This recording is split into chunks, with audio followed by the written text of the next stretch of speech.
Hey everybody, it's me, Scott, from Heroic Studios Gaming, and you are on my Patreon watching my video where I pontificate about stuff I know something about. So, let's do that today. Today I mentioned this is the first and then the start of the month, and also a little bit later when I talked about the book series that this game is based off. But today we're going to talk about the Altered Carbon RPG, with some really cool images on the front, and then really thick book. It's actually quite thick. It is a complicated game. It's very complex, but it has a simple premise in some ways, but it is still quite complex, which is why the book is so thick. And I don't know, some of the sections seem like they could have been a little bit shorter or a little bit more condensed or a little bit clearer would have been nice. But it is a pretty thick book, so it is, a thing. There is a version. There are multiple versions of this book. This is the standard version. I just opted for the standard version, and they gave me no special upgrades for my involvement in the book's production, which was actually zero, really. I keep saying I was part of it, but all I was a playtester. So I playtested this game during its sort of secondary phase. We got the alpha copy of the rules essentially to look at and give feedback on, and everyone who was part of the Kickstarter who was on the Discord channel who got these alpha rules, basically we were all super confused and we had no idea what was going on. The game was pretty complicated and really not well designed, and there was character creation revolved around it jumping around quite a bit. It still has a lot of jumping, but it was I think I documented my jumping, and that was one of the things I sent them. I sent them 4 pages, 3 to 4 pages of my understanding of how things were supposed to work trying in this book, and all these problems I was seeing. These weren't grammatical errors, these were just design errors. And so then we got into a discussion, and one guy who now I guess works kind of he doesn't get paid. He's just a lot of volunteer freelancey stuff, but he does he is with them, and I'm with him too. I'm technically an asset now. Not technically, I actually applied for the position and I was given the position of asset, so I'm an asset. So somewhere along the lines, there's something that I'll get involved in with them. So I have this connection, but it comes from this. This one guy, he was hey, I'm going to try to put a playtest together, see if we can actually play this game. Who wants to join me? And there was a couple of us. I was one of them. And we formed a group, and we tried to playtest the game, and we recorded the whole 4-hour session. And we broke it. We had our during the game session problems we were running into, and then we had halfway through we stopped and had a breakdown on issues we were having with the rules as they were playing out, and then we finished up the adventure, which was actually super cool. And then we had our feedback to Hunters Entertainment, a direct moment where we all got 10 minutes to look at the camera and tell Hunters Entertainment what we were thinking about some stuff or how our character was supposed to work. And we all took on a different character design as well to sort of talk to showcase the different ways, or to look into the different ways that you could try to make characters. And I chose the path of creating your own archetype and developing it that way. So when I spoke for 10 minutes, I discussed how some parts were easy and some parts were incredibly difficult to sort of make your own character rather than following the sort of predetermined archetypes that they have in the book, which is what they sort of expect. They sort of expect everyone to sort of follow the predetermined archetypes and just have take the standard stuff. So they basically made characters for you. They've pre-generated characters essentially, and that's sort of what they expected everyone to do. But I was I'm going to make my own archetype, and I'm not just going to follow all these archetypes you have in the book. I'm going to try to make my own, because it says you can make your own, and here's how. So that was what I did, and so I had that part, and we had other guys made an AI character, another guy made a guy and just had drones and stuff, and another guy that was just a straight up assassin. So we had we had a guy who was super combat oriented, we had a guy who was super tech oriented, we had a guy who was an AI, and then we had me who was I was just playing an overall detective face type person, and had made my own archetype. So anyway, that was my involvement, so I'm just getting that out of the way. So I wasn't super involved in the design process, but they did watch our video. They did contact us for some feedback in regards to questions that they had about things that we had said, so follow up with what we had. And then they asked, they went ahead and put us in the book as playtesters and stuff, because we really broke down their game, and they were actually really grateful. They messaged us all about it and how they were super grateful that we'd actually taken the time to show them the flaws that we were seeing, and so that they could see what they were working with and try to develop it. And I will say that the version of rules that they sent after that were significantly better, and then that's kind of what became this. There's some changes from that to this, but it was pretty much the same. So but let's talk about the game. Let's just not talk about how cool I am, which you guys already know. Altered Carbon RPG tries to take that cyber noir system or sort of story arc from the first book series of from the book series, and actually is actually made in production with Skydance Media, who's the ones that actually made the Netflix series. So they actually worked. Hunters Entertainment worked with the people who made the TV show to sort of mimic the way that the TV show followed that neon cyber noir story arc, and so that's what this is primarily designed toward. There is a way to do like military campaigns, like in the second book, for example. But it's primarily sort of criminals and like detectives and femme fatales and that kind of thing, being told, and a story that's like fairly short being sort of told over a few story arcs or a few sessions in a story arc. The campaign mode is a bit weird. So like there is a campaign mode, but I feel like it's more like, it would just be more like a lot of extended role playing rather than like a character development stuff. The character development's a little wonky, but I'll cover that in a minute. But for the most part, it's made by Hunters Entertainment in league with Skydance Media. And if you don't know Hunters Entertainment, they're the ones that made Kids on Bikes, Outbreak Undead, Alice is Missing, Gods of Metal. They currently have like Werewolf Ragnarok or whatever, or the Apocalypse, Werewolf Apocalypse. Sorry, it's Gods of Metal Ragnarok, but it's Werewolf Apocalypse. So they've done a lot of stuff. They were involved with Critical Role's attempts to do the Deadwood series, like that 4-part series they did where they were in using Savage Worlds rules. That they were involved in that. Ivan was part of that process, and he was like the core designer on this game. So that's who they are. And this game sort of follows that. If you're aware of the Kids on Bikes series or played Kids on Bikes, some of the rules in here make they stand out as like, okay, that's typical for Hunters Entertainment. And to some extent, some of the rules also appear in Outbreak Undead. There's some stuff that appears in Outbreak Undead that is also sort of appears here. And so they kind of took like their best rules from their other games and sort of put them together to make the Altered Carbon RPG. But the general idea is you're going to make a character, you're going to pick like an age, and your game master will essentially determine whether or not it's appropriate. Because in the Altered Carbon universe, the older you are, the more money you have sort of accumulated in stocks and ownerships of properties and things like that, which is true. It's much like if you were to play Highlander, for example, like Duncan MacLeod is just so rich because he's made investments over hundreds of years that have continued to make him more money, or, he's lost money, but, if he continues to invest in the right ways, he'll have a bunch of money. It's the same sort of thing. So a meth is a really old character, and so you can't be super old without it causing some kind of problem, unless it's sort of the story that the game master wanted to go with, where they wanted to have at least one character who was a meth, right? So that's a thing. But you're basically going to pick an age, and then that'll give you what's called stack points. And they separated physical stats and mental stats. They sort of broke them apart. And there's basically only 4 stats. Let me open my book and make sure I give you the right information. So for a character, if I wish I had a character sheet right offhand. For a character, you're going to have these physical stats, which are like your perception and your strength, if I remember correctly. Let's see. What do we got? It's strength. Yeah, strength and perception are your physical attributes. I'm sorry, it's not 4, it's 6. 6, you have 6 stats, 6 attributes. It's strength and perception are your physical ones, and then your mental ones are empathy, will, acuity, and intelligence. That makes sense. And then the whole idea then is that the mental stats stick with your stack. So you have this stack that's however old it is, hundreds of years old, whatever the case is, and so your stats will be based off of that stack, that thing that is your personality, and then you have your sleeve, which has your physical attributes. So if you're older, you're not likely to be living in your birth sleeve. Like, you're not going to be having your natal sleeve because it would have died. It would have eventually gotten old and died. So more than likely you'll have at best a clone sleeve if you're rich enough. So you own a clone sleeve, but those are fairly expensive. Again, depends on the game master whether or not they want you to have a clone sleeve. Or you're going to have probably more than likely a synthetic sleeve.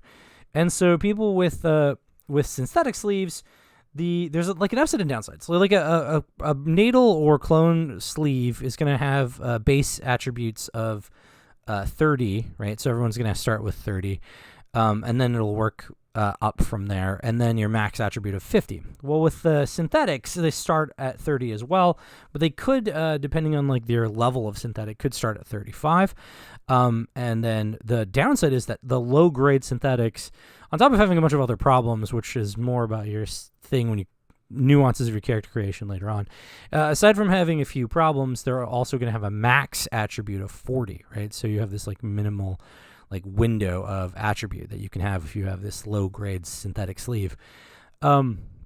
But the high grade ones you can go up to 60, so you could have more than your birth sleeve stats, for example. So it's there's sort of like this balancing game over your type of sleeve that you have. But realistically, you're gonna start with 30, and if you don't spend some of your character creation points called stack points, which is based on your age, then that's what it'll be. It'll be the base, and everyone will kind of have the same. This is only important to note because your stats are basically between 30 and 50 on everything, unless you have this high grade sleeve, then you can have 60 and something. But your age that you chose before will determine how many stack points you have, and those are like build points for a character. You spend those on the things like your stats, like bumping those up, right? So that they're in that so they're not just the base, that there's something higher than that. But you can also spend those on getting more like special abilities, or are changing the dice you roll for skills. So this game is really complicated when it breaks down the skills, because essentially everything is, you have your attributes and there's a number for them, 30, 50, whatever the case is. And that's just what they are. And you change those or not, but those are the numbers that you have. The only thing you need to know is that first tens number, that's actually the number based on when. The easiest way to explain how to do things in this game is to say that you are going to make a dice roll and you're going to try to get under a certain number, the target number or difficulty number determined by the game master. The easiest way for the game master to sort of determine the difficulty number is to look at whatever that stat is based for that skill, and that number, that tens number, that's like 3 or 4 or whatever, that's going to be like their base number. Now, they may increase that or decrease that depending on the difficulty of the situation, but that sort of makes it easy for the game master to set a base number. So you're basically rolling under your stat, right? Which kind of makes sense. So that's why you want to kind of bump those up. But it doesn't have to be. It's not always going to be that way, because this game is like, you do whatever you want for the difficulty. You can set it wherever you want. But baseline, it's probably easiest to set it at whatever the person's stat is. And since everyone has 30 to 50, it's going to be between 3 and 5, basically. Now, the way this game does skills is a lot like Savage Worlds. And so you can kind of see stuff like that if you played other games, where each skill that you have, there's like a bazillion skills. Each skill is going to have a D4, a D6, a D8, a D10, or a D12 for them. And 12 is like the worst, right? And sadly they all start at 12, and they sort of, you work down based on either, if you're creating your own archetype, then you have to do this thing with like figuring it out. But they have like the pre-designed set sort of his, like, here's where your skills all are, and these are the dice you roll with them. And so it's like a really complex system of determining what the dice are. But inevitably, when you finish creating your character, you'll have some skills with D4s, some skills with D6s, some skills with D10s, some with D12s. Oh, and D8s as well. D8s, D10s, D12s. So you'll have like some skills broken down, and the skills that are D12s are basically the ones you don't care about. So if your character is a detective, for example, you're probably going to want to have a bunch of the social skills, like the interrogating people and that kind of stuff. You're probably going to want to have those as like, 4s or 6s. You're probably going to want to have like your fist fighting and gun fighting abilities probably around the D6, D8 territory. And then like the investigatory stuff you may have put around the D8, D10 territory, right? So that you can like find things by looking around, or you can do forensics, that kind of stuff. And then literally the stuff that's like lock picking, or like stealing or flying spaceships, or using las blasters, things like that. You'd probably just put a D12 and be like, screw it, I don't need those. You don't need to have like deep archaeological information to be a detective. So you're probably without a D12, that kind of thing. So, and there's a lot of skills. There's a ton of skills. And so that's sort of the way that the game breaks down. So essentially the characters will, they'll basically go out and just sort of, you'll role play mostly. You'll be doing a lot of investigatory stuff, like someone goes missing, and so you're going to like try to talk to their friends and maybe break open a door, or maybe shake a guy down, whatever the case is. And you're going to make these skill rolls using these dice and try to get under those numbers. If you fail, then you have these like complications. If you succeed, then you get a success, right? And then sort of like, like kind of Benny's in some ways, but not really, like in Savage Worlds. There really doesn't exist, but that you just succeed or you don't. But sometimes you have like extra effects that can happen. So this actually happens quite a bit in combat, where if you you succeed, you get like say like you get a success, right? You're like, I hit him, right? But you hit him by like a ridiculously cool number. So like the target number was 4 and you get a 1, right? Then you have like these 3 extra successes that you can sort of use as stuff. And so you're like, okay, I did damage to him, and then maybe I'll do damage to him again. Maybe I'll cause him to like trip on himself, so now he's falling down. And like this is how you kind of break it down. It's like these little extra successes that you can throw at stuff. It's like a usable currency. Anyone who's played Savage Worlds knows exactly what that is. It's like it's very much like a thing. Or if you've played any of the Free Leagues games and you use that, like if you get extra 6s on your dice rolls, it's the same thing. You have these extra successes that you can use as a currency to sort of affect the situation. Their degrees of success. The same thing happens in Outbreak Undead, which is another Hunter's Entertainment game. And then same thing happens on the other side. If you fail, then there's like an amount by which you failed. You know, you have these failure things, but it's a currency that the game master can use to cause difficulty for you. The one really character creation is super complicated, but eventually like you can just play the story out, and the story plays out just fine. The only thing that's really complicated in this game is when you go to do combat stuff. They have this system of speed dice where you essentially bid a number of dice based on how many actions you kind of want to try to take in the combat. In the one round, not like multiple rounds, just in like one round, you want to say, I want to try to like run across this distance and then like tackle that guy. That's 2 actions. So you're going to have at least 2 speed dice. And the number of speed dice that you have that you can bid will be based on your perception. Plus any special abilities or whatever that you have. And then the special abilities is the whole thing. But anyway, you're going to have like 2 dice. Say you have a perception of 40, right? So you have 4 dice you could use. You only have 2 things you want to do. So the question is, do you want to bid those 2 dice? Or do you want to just 2? Or did you want to throw a third one into the mix, which you can use for like a defensive thing? And so there's like, it's hard to explain because the way we ran it in the playtest apparently is not officially the way that it's supposed to be done, but it actually made the most sense, where you then take those dice and you roll, and the numbers all added up would be like the order in which you acted. But that's actually not how it works, right? So like if you're trying to do more complex things, you would be after the person who just wants to say shoot a gun, right? So that made sense to me, but that's apparently not how you're supposed to do it, though that would make sense. That is apparently one way to do it because that's how they do it in Outbreak Undead. So that was like one way to do it, and they didn't have a problem with that. And it's actually in the rules that you can do it that way, or you could do it the original way, which was that you will, for each action, you'll go like you're gonna roll each die, and then like your action, like to run across the distance, right? You'll do that. You'll pick, like so you roll your dice, and you look at them and go, okay, I've got a 1, a 3, and a 6. Well, I'm obviously wanting to cover the distance before he can start shooting, so I'll go ahead and bid the 1 for that action, and then and then I'll do the 2 for, and you just try to break that down, and then what'll happen is like things will resolve themselves in the orders in which people's dice are. So if you had a 1 and then the guy shooting had a 2, so you're going to cover the distance, and then he's going to shoot, but then you have 3, so you're going to tackle him on that 3, and that makes sense to me too. That system made sense after like someone had explained it. But anyway, so that's how it sort of works. The only thing is it gets really complicated when it comes to like attacking and counterattacking, because that third die that I had in there as a defensive thing. I'll lose it. It's just the lost action because you have to declare each round before you do anything.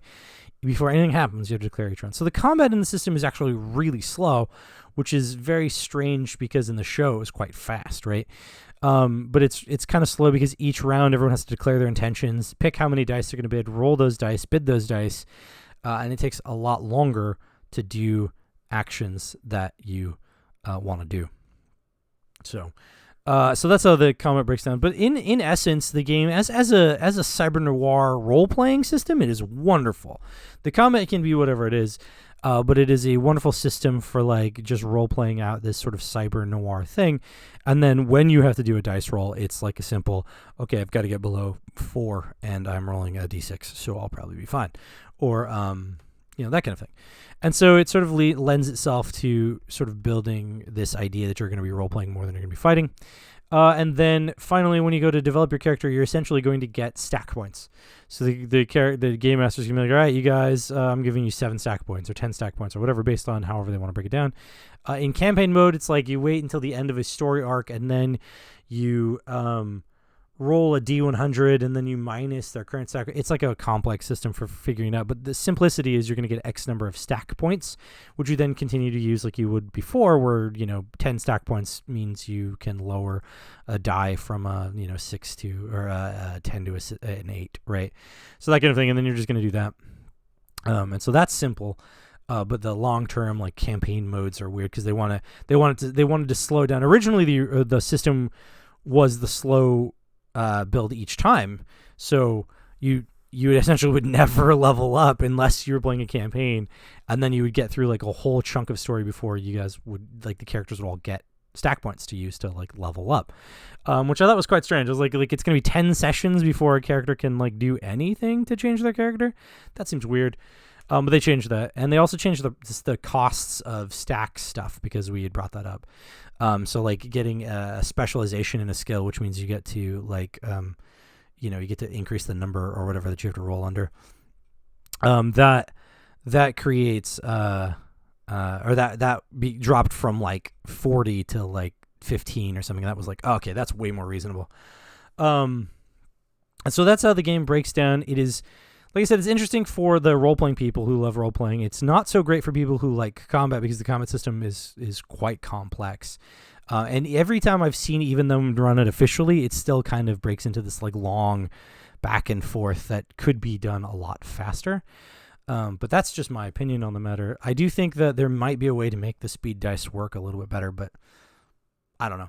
Otherwise, I would give it. I still give it like a thumb up. I'm not going to give it thumbs down. No thumbs downs here. I give it at least 1 thumb up. I wouldn't.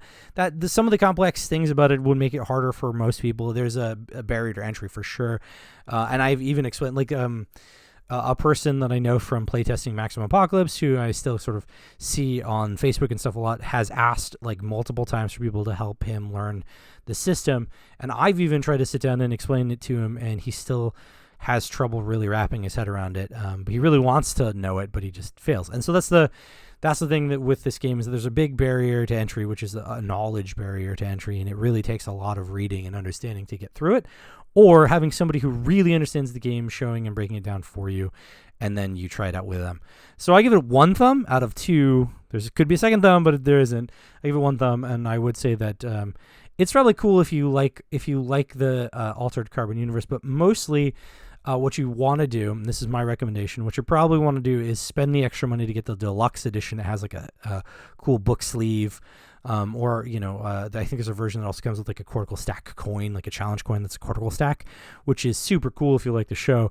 And so buy it for the aesthetic of like looking at it rather than the aesthetic of playing it, because the chances are you're probably only going to play it once. Because I haven't really even seen whole campaigns groups, even in the chat groups that talk about it. So it's more like a thing that was made, and it's nice that it's out there, but it's not necessarily something that is going to last forever. And probably in a couple of years when Altered Carbon isn't super popular, probably not even going to be a thing that people talk about and remember that there's an RPG out there for Altered Carbon. Because unfortunately, all the best parts of this game apparently also are done really well in Eclipse Phase. And I'm not super familiar with Eclipse Phase, but from what I understand, all the best parts of the Altered Carbon RPG are the best parts of Eclipse Phase as well. So people are probably going to keep playing Eclipse Phase, which has been around quite a bit. So it's been around for a goodly amount of time. All right, that's it. That's it for me. This is a long video. I don't know why these all keep being long videos, but great. I guess that's just the thing that's going to happen. So I will catch you guys later. Let me know.